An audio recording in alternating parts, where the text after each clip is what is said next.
Bonjour et bienvenue dans la petite météo énergétique. Nous sommes le dimanche 24 juillet. J'espère que vous avez bien dormi. C'est un jour de péril aujourd'hui, placé sous l'influence de la transformation numéro 55 du Yi Jing, l'abondance.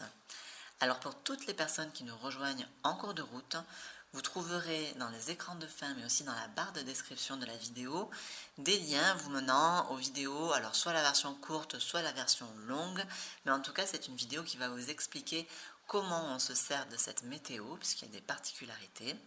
Et vous trouverez également dans la description de la vidéo le thème collectif que l'on travaille sur ce cycle de 12 jours.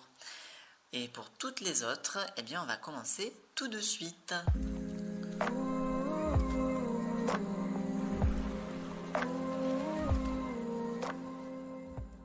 Alors, un jour de péril, c'est un jour où on digère.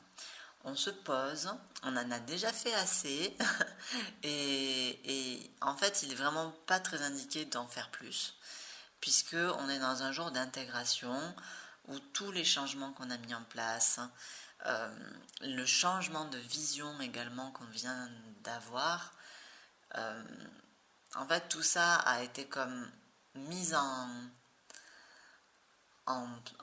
perspective et en semence sur le jour de destruction. Et donc là, maintenant, on se pose, quoi. Hein. Voilà, on ne fait plus rien. Et puis, ce qui est donné, c'est d'observer le nouveau paysage qui s'offre à nous. On peut avoir une sensation de vertige un petit peu. Et donc, on n'est pas complètement aligné sur un jour de péril. Hein. On ne peut pas, puisqu'on est en train d'intégrer de nouvelles choses. Donc, il faut juste laisser le temps que ça se fasse. Ce que représente la transformation de l'abondance dans le Yi Jing, c'est une époque de haute civilisation.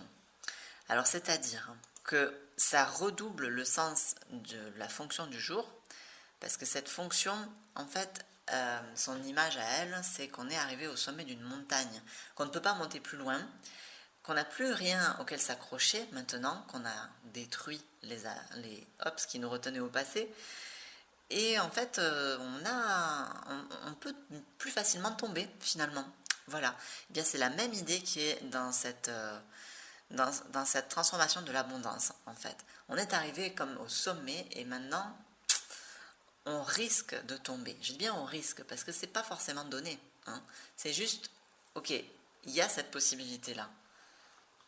Et quand on parle de haute civilisation, on parle d'une forme d'organisation sociale, mais aussi à l'intérieur des individus, en termes aussi de principes, et donc aussi de reliance aux sources invisibles, donc on est vraiment sur le thème, où tout est en place. Voilà, là, en tout cas dans l'énergie, parce qu'ensuite dans la matière, ça viendra à partir du jour de réussite, tout est en place, tout est opérationnel. Que ce thème, il correspond très bien à ce cycle, c'est qu'on a vraiment des coïncidences entre la fonction et la transformation du Yi Jing qui nous permettent de vraiment bien sentir ça.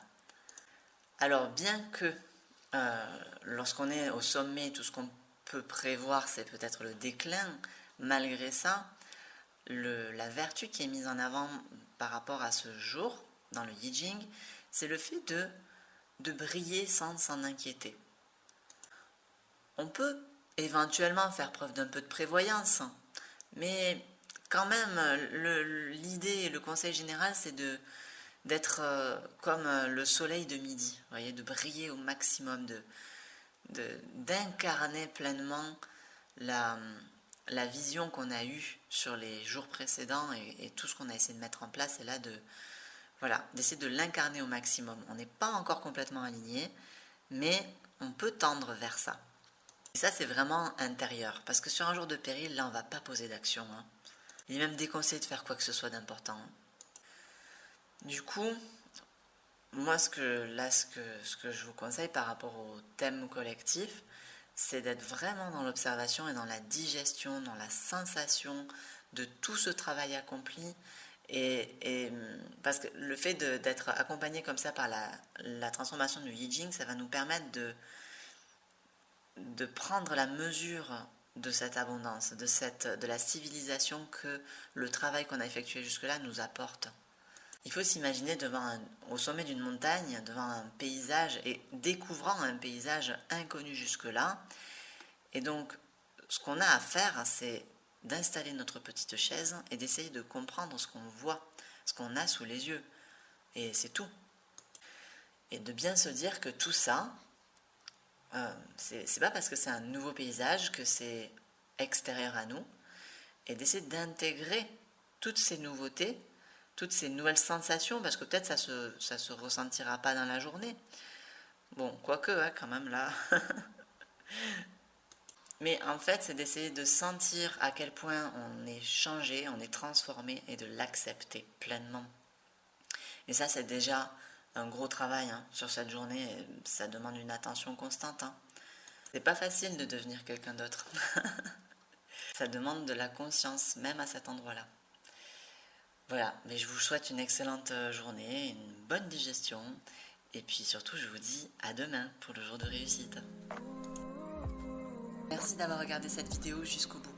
Avant de partir, pensez à vous abonner, à me laisser un like, voire même un commentaire. Et rendez-vous demain matin pour la petite météo du jour. Ciao ciao!